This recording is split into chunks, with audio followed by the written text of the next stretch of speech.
বেদস্ত বুজুর্গ, আল্লাহ রাব্বুল আলামিন পবিত্র কালামুল্লাহ শরীফে ইরশাদ করিয়াছেন সূরাতুন নিসার মধ্যে, ইয়া আইয়ুহাল্লাযীনা আমানু আতিউল্লাহ ওয়া আতিউর রাসূল ওয়া উলুল আমরি মিনকুম।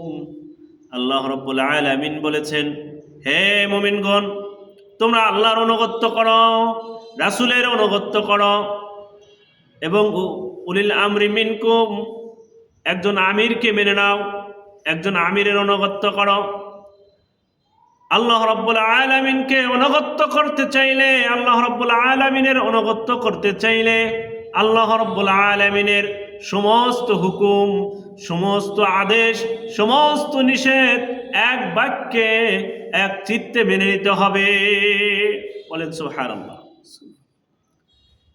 আল্লাহ তাআলার হুকুমকে কোনো কুলুষতা রাখা যাবে না, মনের মধ্যে কোনো রাখা যাবে না, একদম মেনে নিতে হবে, অন্তর থেকে মেনে নিতে হবে। এটির নামই হচ্ছে কি আল্লাহ তাআলাকে অনুগত্য করা। আল্লাহ তাআলার প্রত্যেকটি হুকুমকে মেনে নিতে হবে, আল্লাহ রাব্বুল আলামিনের প্রত্যেকটি আদেশকে মেনে নিতে হবে, আল্লাহ তাআলার প্রত্যেকটি নিষেধকে মেনে নিতে হবে।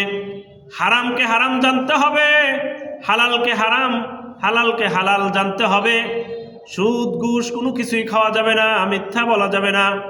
অন্তরটাকে পরিষ্কার রাখতে হবে। অন্তরটাকে পরিষ্কার রাখতে হলে আমাদেরকে অন্তরের মধ্যে কোনো প্রকার কুলুষতা রাখা যাবে না, কারো প্রতি কোনো হিংসা রাখা যাবে না, কারো প্রতি কোনো খারাপ ধারণা রাখা যাবে না। আল্লাহ রাব্বুল আলামিনকে যদি আমি অনুগত্য করি, আল্লাহ রাব্বুল আলামিনকে যদি আমি অনুসরণ করি, তাহলে আল্লাহ রাব্বুল আলামিনের প্রত্যেকটি হুকুমকে আপনাকে আমাকে মেনে নিতে হবে। আল্লাহ রাব্বুল আলামিন আপনাকে আমাকে সৃষ্টি করেছেন একমাত্র তার ইবাদতের জন্য, একমাত্র তার হুকুম পালনের জন্য। দুনিয়ার মধ্যে আমরা যত নাজ নিয়ামত পাচ্ছি, দুনিয়ার মধ্যে যত সুখ শান্তি পাচ্ছি, একমাত্র তিনি আমাদেরকে দিয়েছেন। এবং দুনিয়ায় মুমিনের জন্য শান্তি এবং পরকালে মুমিনের জন্য মুক্তি দান করবেন, বেহেশত দান করবেন। আল্লাহ রাব্বুল আলামিন এত সুন্দর বেহেশত, এত সুন্দর আরামের জায়গা আপনার আমার জন্য রেখে দিয়েছেন, যেখানে গেলে শুধু সুখ আর সুখ। সুবহানাল্লাহ বলেন।